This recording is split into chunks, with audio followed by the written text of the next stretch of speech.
Yes. Westmoreland, Kansas. Branch of service or wartime activity. I was in the infantry, Battalion, regiment, division, etc. 26th Infantry Division, 328th Battalion. Your highest rank. Corporal. Dates of enlistment. May 5th, 1944. Which wars did you serve in? I served in World War II. And where were you located? I was in Europe. Did you receive any medals or service awards? Good Conduct Medal, and I had 3 battle stars. Can you tell us about life before military? I grew up on a farm and would just work as a farm laborer after school. How did you get enlisted? How did you get into the Army? Were you drafted or enlisted? I was drafted. Can you tell us about basic training? I went to Camp Hood, Texas, and went through 17 weeks of infantry basic. Went overseas. Immediately went to the front lines. Can you tell us a little about your war story? Well, it was mainly just normal infantry combat until on Christmas morning of '44, I was taken prisoner of war, and immediately after they took us back. Well, the morning I was taken prisoner of war, we were in pretty stiff combat, and a few of us holed up in a building, and they finally got a hand grenade thrown in a small room that we were in. It was dark and we couldn't find it, so before it was, we knew it was getting time for it to go off, so we all hit the corners and no one was injured from that. And they took us back to a little ways and lined us up against a bank, and we knew they was getting ready to shoot us. And about that time, a German officer come around, and they talked for a little bit and lined us up. We started walking again. And we walked for a couple of days, and finally they put us in a boxcar out in the middle of a railroad yard, and we were locked in that boxcar for several days. And it was so crowded that you couldn't even sit down. And some of them began to get sick. And finally, one night, we heard planes bombing and strafing close by. And we thought that any minute they could probably hit that boxcar sitting out there by itself, but they didn't.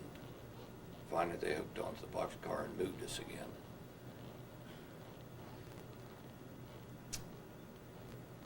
And then, after we traveled quite a ways in the boxcar, then they started us walking again. Finally got to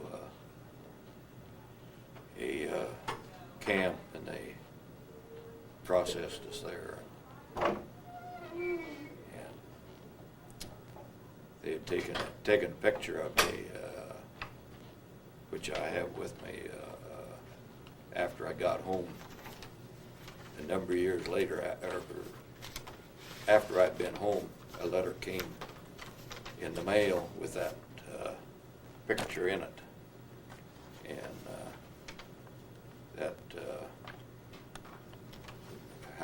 who got a hold of it or anything, I don't know, but that this here's a reprint of it. It was a smaller picture, and this is been enlarged. And these are the dog tags that the Germans put on us. It has a different number than our serial number, and it has Stalag 12A on it, which is a camp that they put prisoners in. And then this is my regular dog tags that the Army issued. Of course, I wore them all the while I was in as a prisoner too.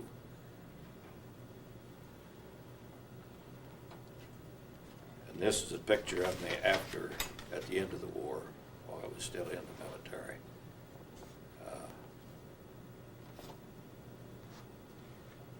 And I have here a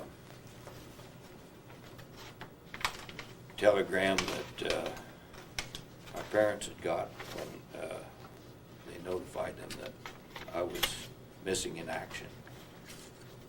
And later on then, they got this other telegram saying that I was had been a prisoner and was released. And then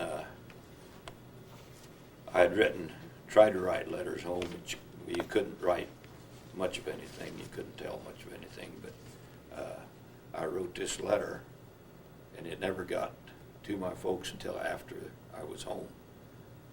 And it was just more or less a form that they had given to fill out.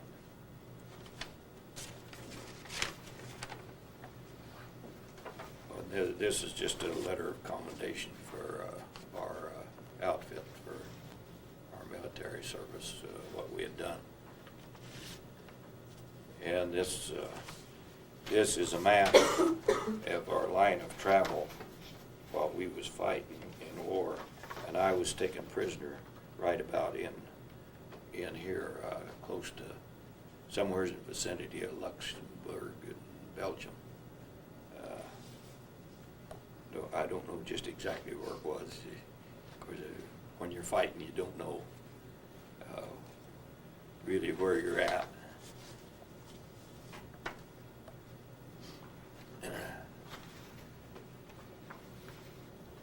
And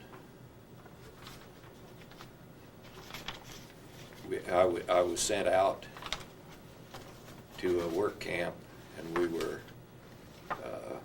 we cut down tall pine trees that they used to make paper out of, use it for pulpwood, and make paper out of. And finally, one night, one of the guards, the guards were pretty decent people. They were older people that more or less didn't want to be in war with us, I think, but they had to be in the Army, and they guarded us. And one night they knew that the Russians were getting close by, and one of the guards brought us an axe and put it in the barracks with us, and told us that if we needed to bust our way out. And so we made it through that night. Okay, the guard gave us an axe and told us to break out if we needed to, so we made it through the night all right. And the next morning, they knew the Russians was getting close, and they didn't want Russians to take them, and we didn't want the Russians to take us either. So they started us walking towards American lines. And sometime during the day, as we walked out one side of a small town, the Russians were firing in the other side of it. And so we kept walking. Of course, that made us walk a little faster. And we finally got to the American lines. Just before we got there, the guards handed us their guns and told us that they were our prisoners now. And so we got to the American lines and stayed overnight with them, and then from there on, I started moving on towards farther back. And it wasn't long, and they sent us back to the United States then. What did you do after the war? Well, after the war, I wasn't quite eligible for discharge. I hadn't been in long enough, so I went to down to Arkansas and worked there helping get transportation for soldiers either going into the Army or coming back to the States to get them back to the camp. And then in December, I was discharged and came home and I started farming then. I rented a farm close to home and started farming. And after about 10 years of farming, the mail route come open for Westmoreland. So I applied for it, and I got the mail route, and I carried mail for 22 years and farmed along with it. And finally, when I was ready to turn 65, I quit carrying mail, retired from that, and kept on farming. And I still raise a few cattle.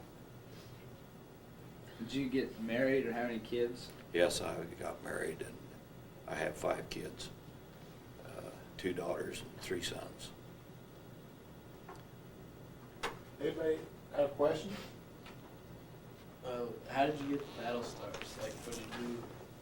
That's how many different major battles that I fought in.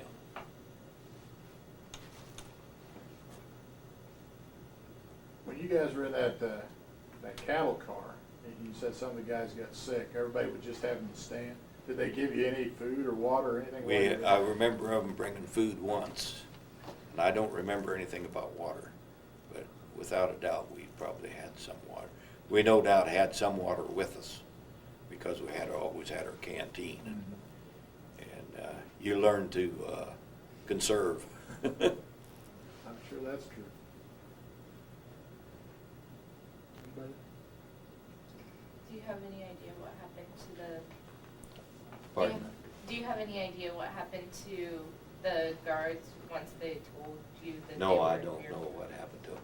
I know there was one that wasn't the good guy that I mentioned, that he took off by himself and was going to take on the whole United States Army by himself. He didn't last long. But the rest of them, I don't know what happened to them. I know that they were probably treated all right. What were your parents' emotions when they received the letters? I didn't understand. What were your parents' emotions like when they received your letters and when you came back? Were they scared? I mean, what were they? Well, I'm sure they worried about me a lot.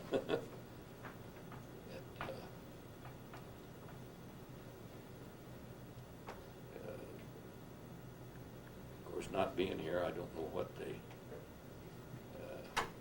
were like, but I'm sure it was a big worry to them. Any idea how many people from the area were drafted? How many people from this area? Gee, I'd have no idea. There was always a bunch going. There was a number of them with us at the time, and I know of one that was from St. Mary's that we became fairly good friends, and we went into the service together and went to Texas and were trained down there and went overseas together. And when we got over there, he was put in a different company than I was, and the very first day he was killed in action. And I have met his brother and have visited with him a number of times in St. Mary's. And he has a nephew that is named after him. And you mentioned that you had 3 battle stars. I assume one was for the Battle of the Bulge. Right. What were the other 2 major battles you were in? Oh, gee, I can't come up with that right off Okay, the well, top of my head. Did you entered France after D-Day? Yes, it was after D-Day. After D-Day. Yeah, we were, I went over as a replacement, infantry replacement, and they were probably, somewhere towards the middle of France by that time. And then I was with them from then on. And after probably a little over a month of almost constant combat, we were relieved and were supposed to go back for a rest. We didn't any more than get back, and the Germans made that breakthrough, and we were sent out at that time to, our orders were to find the enemy and engage him. We didn't know where we might bump into him or anything. You didn't know when you seen another person in American uniforms with American equipment, whether they was German or American. And I know at one night we were guarding a road, and we seen one of our ambulances come. Well, the first guy that he come to, he hollered halt. The next guy hollered halt. I was the third one. I hollered halt, and I had him in my sights. And about that time he stopped. If he wouldn't have stopped the second he did, he'd have been dead. But whether he was American or German, I don't know. Never did find out. We took him up to headquarters. That was all. I never did find out anymore. And because some of the Germans did have our uniforms. And then later on, why, there was heavy snow on the ground, and they put white sheets over the top of their uniforms, and at night you couldn't see them moving. So that made it a little more spooky. Where, you don't know, again, because you're moving, you don't know exactly where you were when you were captured, but do you remember what were you engaged in at that time? Well, we were sent to take this small town, and we were told there wasn't too much in it. And we got up there and there was. As we moved up, we had just got some new replacements the day before, and artillery shell went off right in front of me. I was laying flat on the ground. There was one of these new replacements was right close to me. He was killed, and it took the pack off of my back and put holes in my clothes, scratched my back up a little. When first time I took my clothes off afterwards, why, shrapnel rattled on the floor.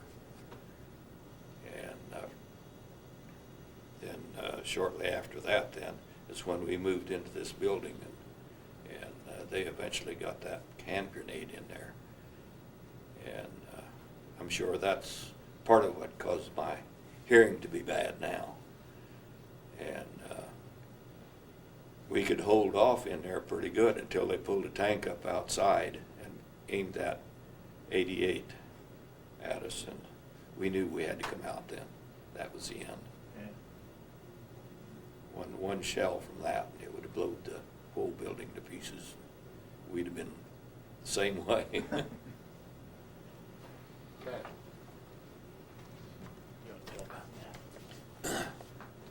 All right, last May, I finally got a thank you from the French government for helping liberate France. And they sent this letter along with this diploma that in thanks for my efforts in helping liberate France.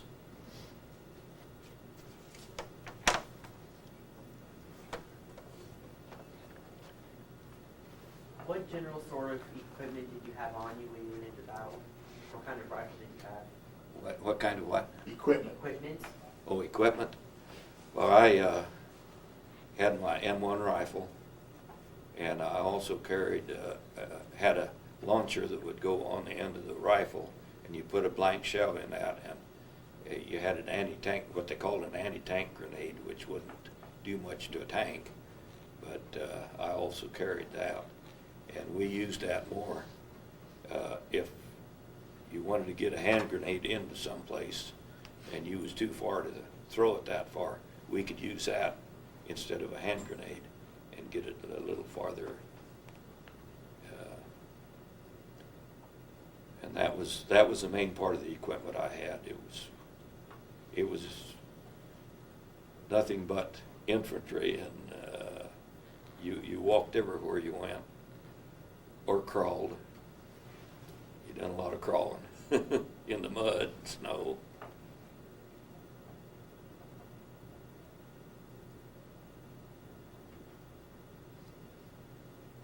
Well, thank you for coming in, and we appreciate hearing the story. Okay, thank you. After I was home,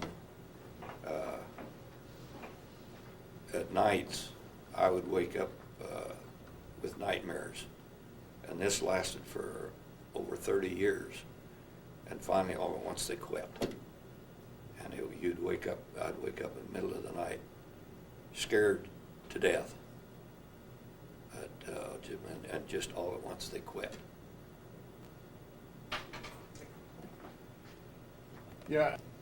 So I turned around and went back to Brigham City, Utah. And the major said, "You've got to go. You've got to go again." I said, "No, I don't." But they did send me back. And I had to get around where a lot of noise was, which I couldn't take. You could not take No. just the normal noise And, of traffic? Or Seeing people out walking around and everything. Oh, boy, no, I couldn't do it. this was an after effect of Right, war? right. When I got back to Topeka, I can remember the guard standing out there. It was on guard duty, walking back and forth. And Fordsville. And I can just remember, no, you can't have that gun. I'm taking it. Yeah. This bothered you at night also? Mhm. Well, how many years? Oh, boy, I don't know. Probably about at least good 3. Oh,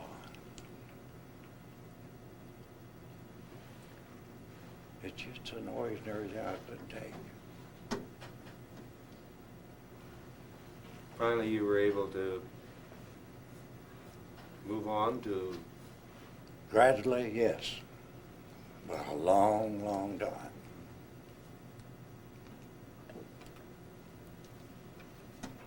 Mrs. Harden, you had to help him through this time, didn't you? Yes, I did. Because he got back in December and we got married in January. The following January. And so there was we've been through some rough times. If he'd get a job and something would disturb him or if you can't do a man's job and do it right, you're out of there. He'd either quit or they'd say, well, I can't use you to calm down more or something like that. But and outside of his hearing, oh Lord, I'd hate to see how many hearing aids we got. And finally he went to the VA in Topeka. And they give them to you free, and this is what it's all about. That's what it's there for. But we didn't realize that or check into it till we did then. And even now he gets some medication from the VA. And what kind of work did you do around that time? Now and stuff. As you recovered, Little by little. and so what kind of work have you done? Well, let's see. You drove cab for a while. Yeah, You went to the Goodyear or whatever it was tire station and fixed flat tires for several years. And then you worked at Armco Steel Right. for quite a few years. And that was making corrugated pipes, steel pipes, and so that didn't seem like gradually he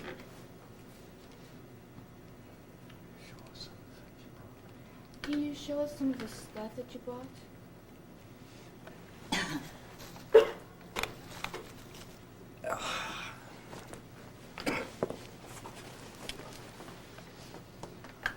This is the discharge paper. you want to take them all in.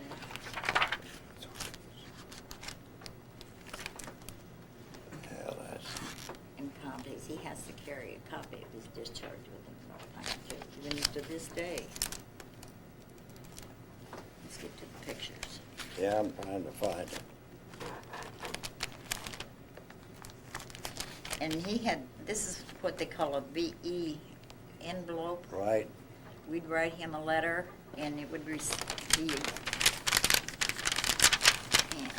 he'd get it in this condition. It was all, they'd get it down to where it was like that.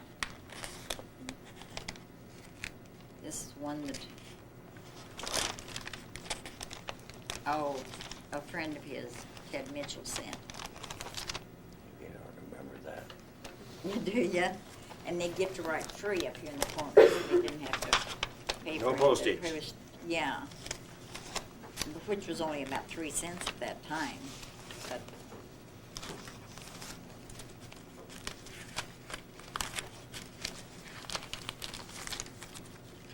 And if there was anything in there that said like where he was or something, then they had it blotted out, blackened out.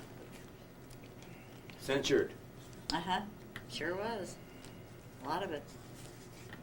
This is some of our tanks and one thing or another here.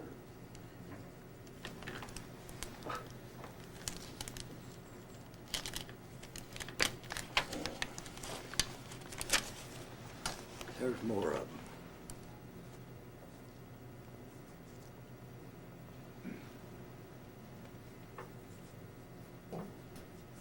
But now the tanks that they have that we see Oh, on did TV they? It's altogether are different so from what we had. sophisticated and streamlined compared to the ones that he had.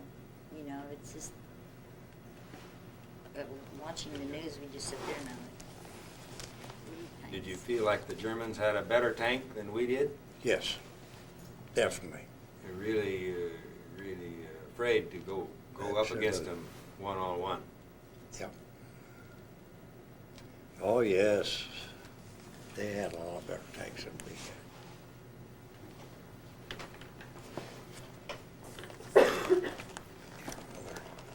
Okay.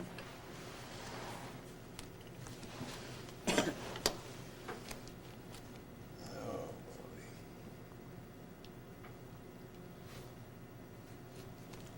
This is when we was getting ready to go overseas. We had to turn all the equipment back in.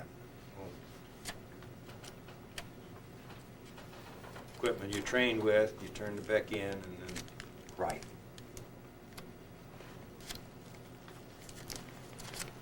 See, they did get leisure times. They'd lay out on the rocks. That's when we had to go out and let the artillery, infantry sign in on us and one thing and another, so.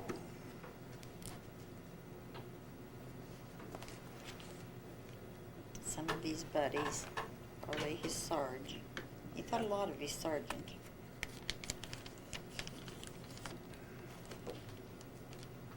And this is just the dust from the tanks kicking up as they're going down the road.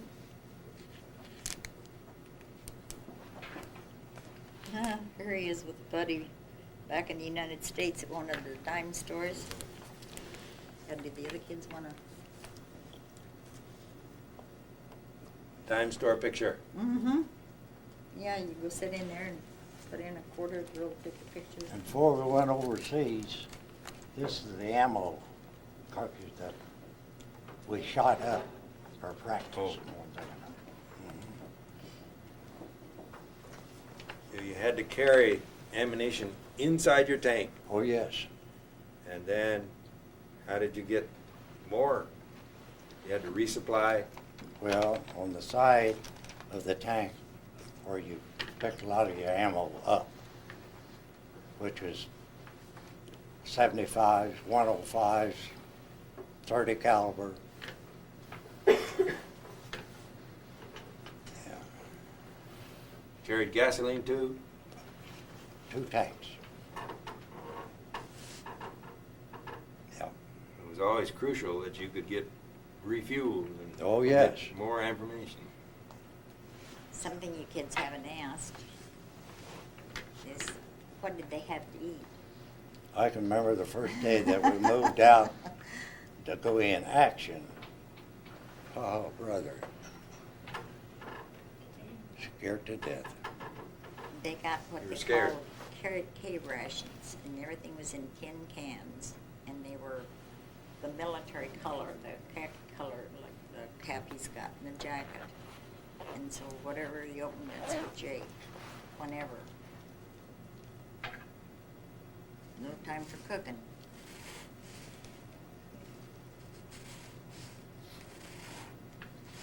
Did you have a indoor bathroom in the tank? Yeah, you sure did.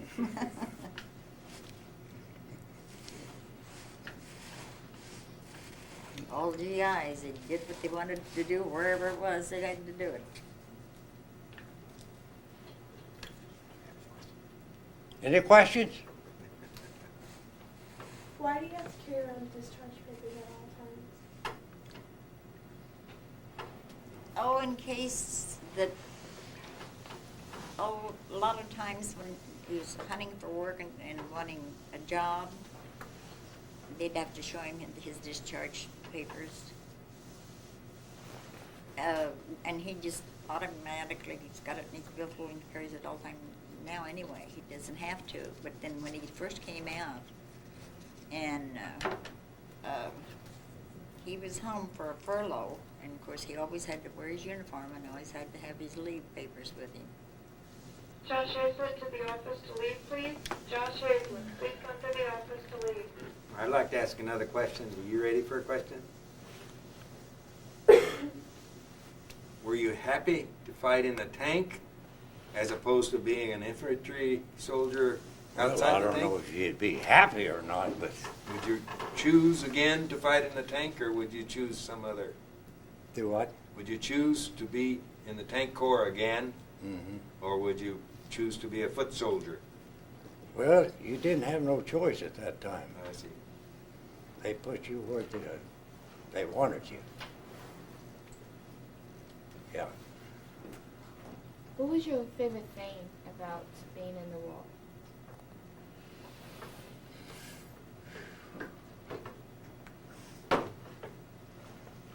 Getting to come home on leave. Yeah, that's right.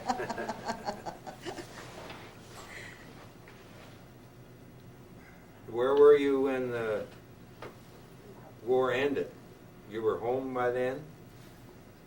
Let's see.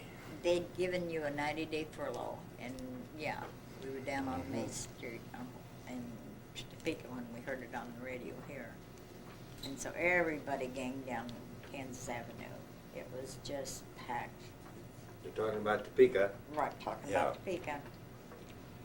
when the news of the war ending came. Yeah. This it was Europe or Japan? Europe. Europe. Yeah. And what And happened? Japan too. VJ Day and VE Day. Right, And so you were in Topeka VE Day. right. Yeah. See, We were it down there wasn't big J Day, ended too. over in the CBI. That's China, Burma, and India. Right. So therefore, when we got our war over with, they sent some of us over to CBI.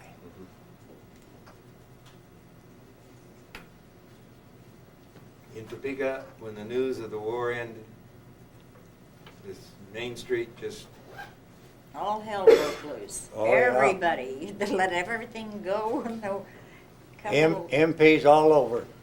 Smoke Yeah. coming out of houses where somebody had something cooking and forgot to turn the fire off, and it was a very, very joyous occasion.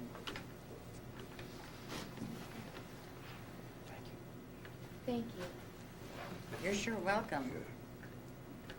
And when he got discharged, well, he Well, you know, armed guard, that'll mean guarding the factory stateside or something. But anyway, the Hobbs lost 11 crew and 1 armed guard. And the Minot Victory, she was only damaged April the 12th. And the Donald McClay was damaged April the 10th, May the 20th by a Cosmetazi. On May the 18th, the Cornelius Vanderbilt was bombed and 1 crew lost. May the 24th, the William B. Allison was damaged by a torpedo, 6 crew lost. And on May the 23rd, the Brown Victory was damaged by Cosmetazi. Now, the Canada Victory was also sank that when we were stateside and getting our load that for Okinawa, that every place we tied up, they said, oh boy, you know, another victory. That was when the victories were fairly new. And another victory, you know, the last ship that was tied up here was a victory, the Canada Victory. So that was several ports in the United States. Then we went to Saipan, and they said, you know, you're tied up here the same place the Canada Victory was. Then we went to waiting, we didn't, oh, in Saipan then, the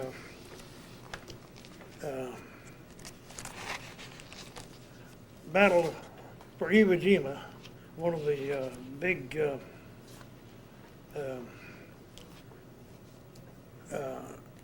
battles, you know, that was where they raised the flag, I think. But anyway, that was February the 19th, 1945. And I was on Saipan at that time, and so we passed around a petition. Everybody signed it, including the captain on down, that feeling ran high at the time. We volunteered to take our ship and use it in any manner that we could. And if failing that, to give us all rifles, and we would do what we could. Well, I signed the thing, but knew darn well they would take us up on it. But they had other plans for us. They didn't know, we didn't know what. So that was when we went then from Saipan to Eniwetok, and they said, boy, you know, you're anchored here just about the same place the Canada Victory was. And then still waiting and not knowing what we were doing, but we were moved to Ulithi, waiting for the Okinawa invasion. Of course, we didn't know. But they said, oh boy, you know, you're anchored here just about the same place the Canada Victory was. So then when we moved on to Okinawa, and it must have been then when we were transferred around to Purple Beach, and we dropped anchor, and they said, boy, you know, the Canada Victory is anchored here about the same place yesterday, but they sank her yesterday. Anyway, the Canada was sank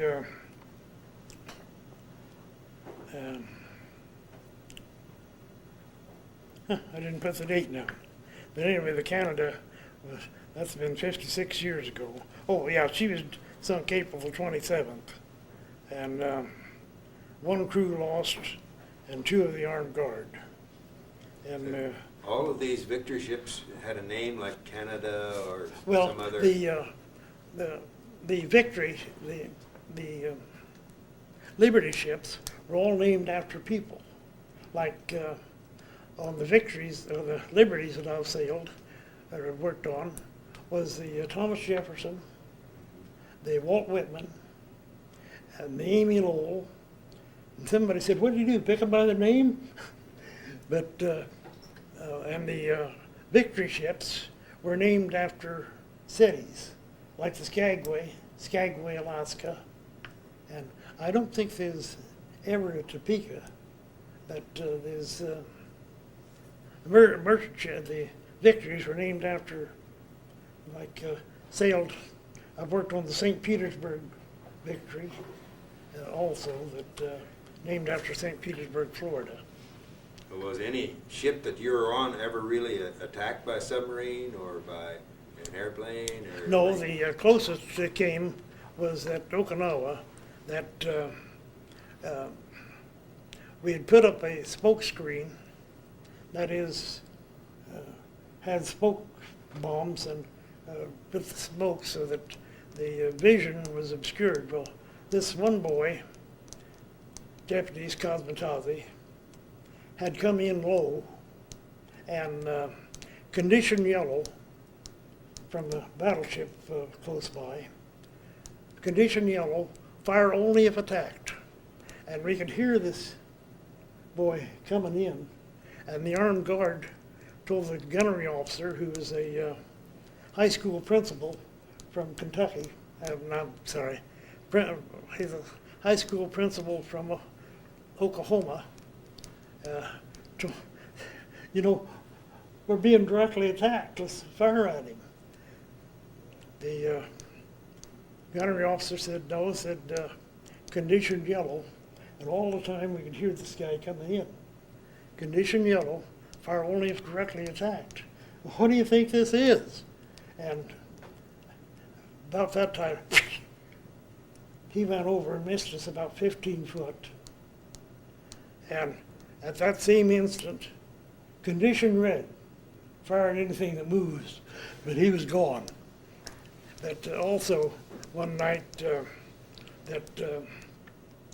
this boy came in high, and the battleship, and you can't believe the firepower that a battleship has. It just looks like a curtain raising from it, the firepower.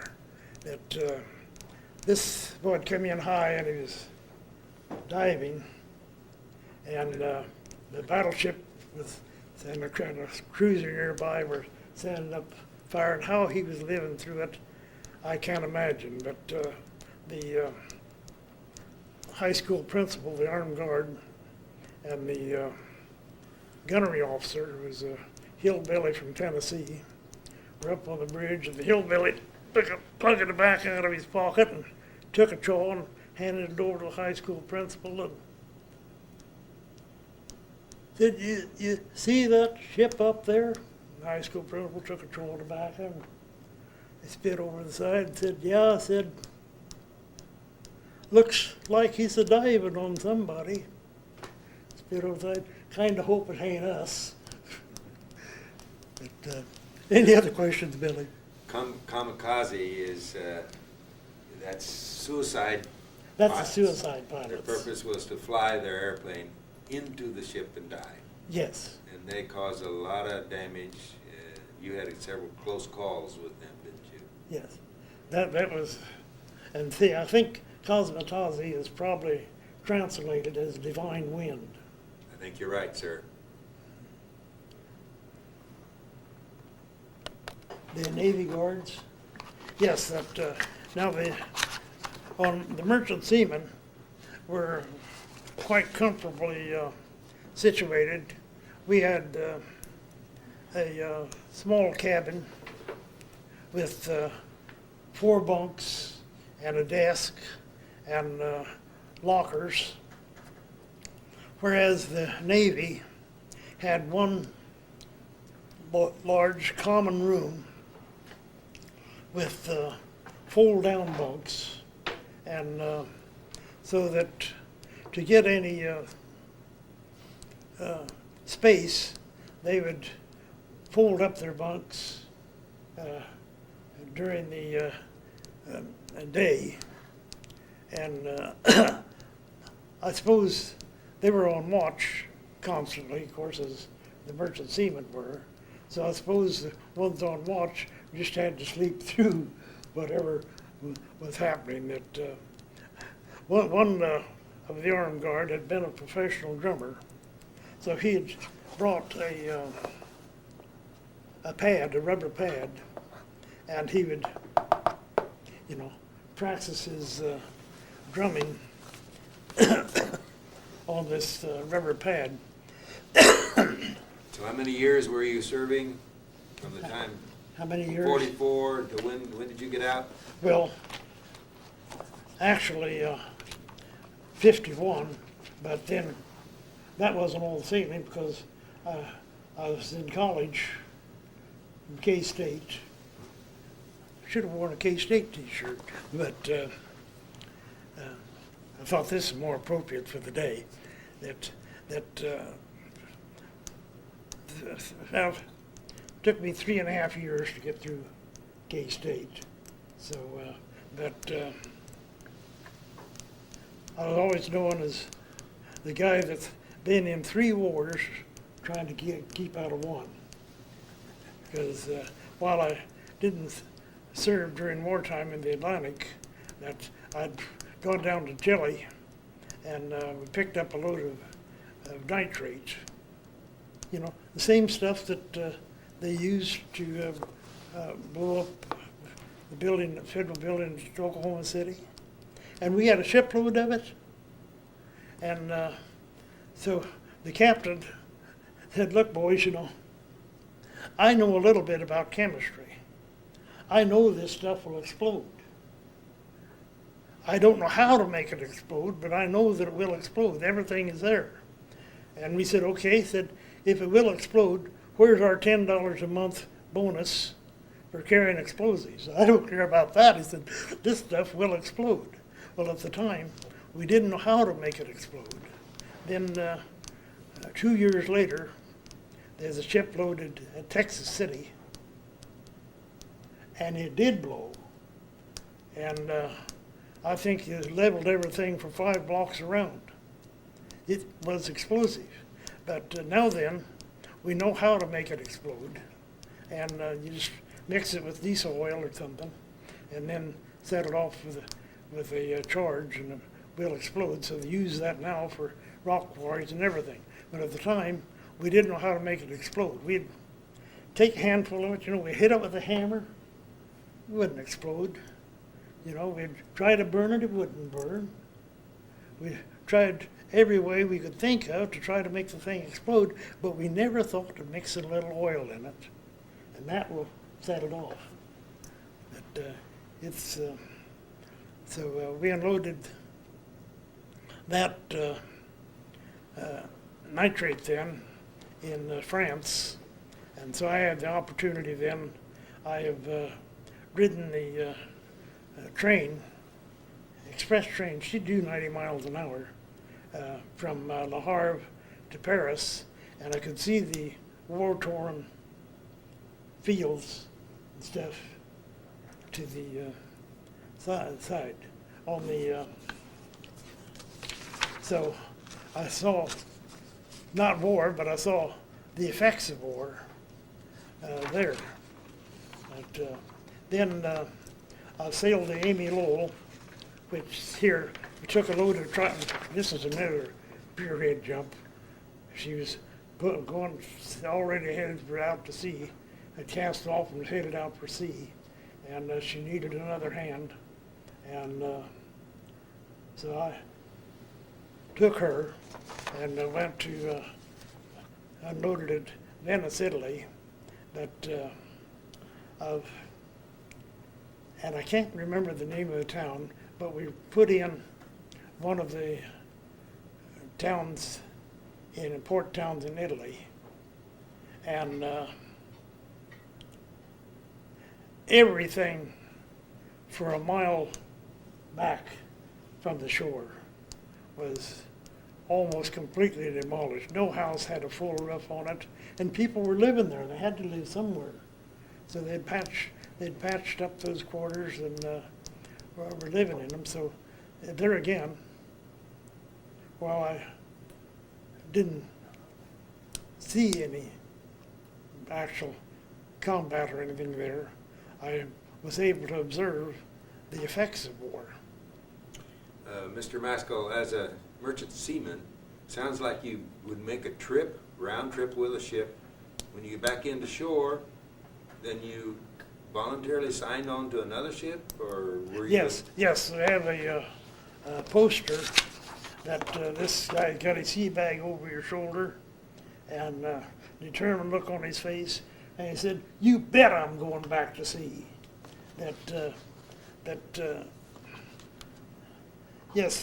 Now, you mentioned then when we signed off and paid always paid in cash, and then we were on our own.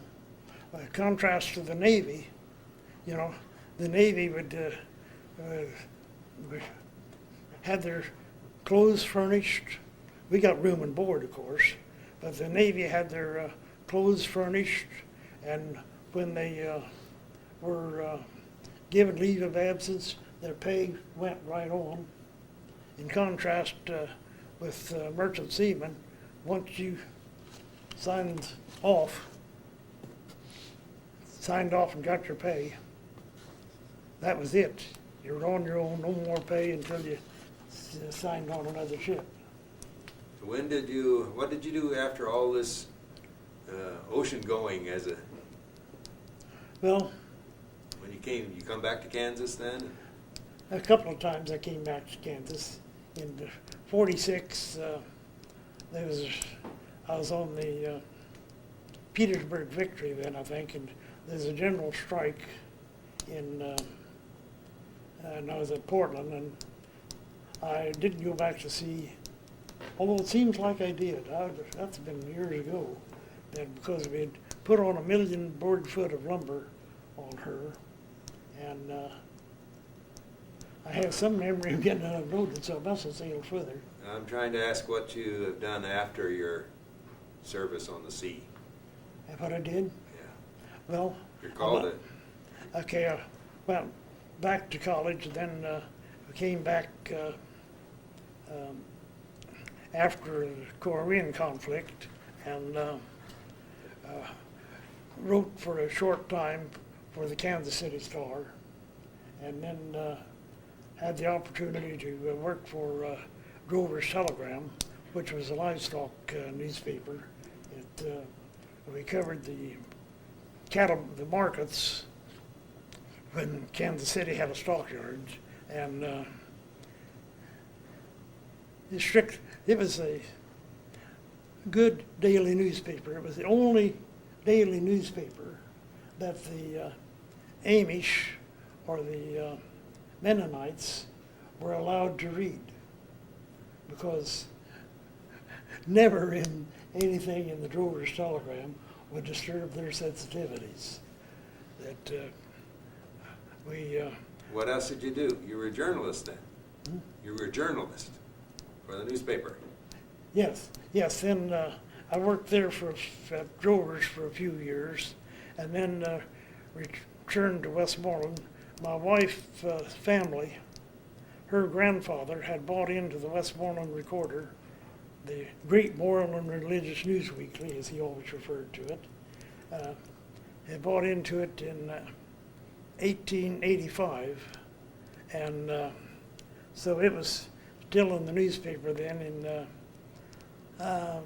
the early 50s, when I was working for Drover's Telegram, then returned to Westmoreland and edited the Westmoreland Recorder for 27 years. Of course, edited, that means you do everything, linotype operator, makeup, whatever. Then we had 2 children, Craig and Debbie, that actually, the weekly newspaper editor is more or less the obituary editor. And so Craig then was the son of obituary editor. Well, we'll end with that joke, Dr. Maskell. Thank you very much for your coming in to do this interview. Okay.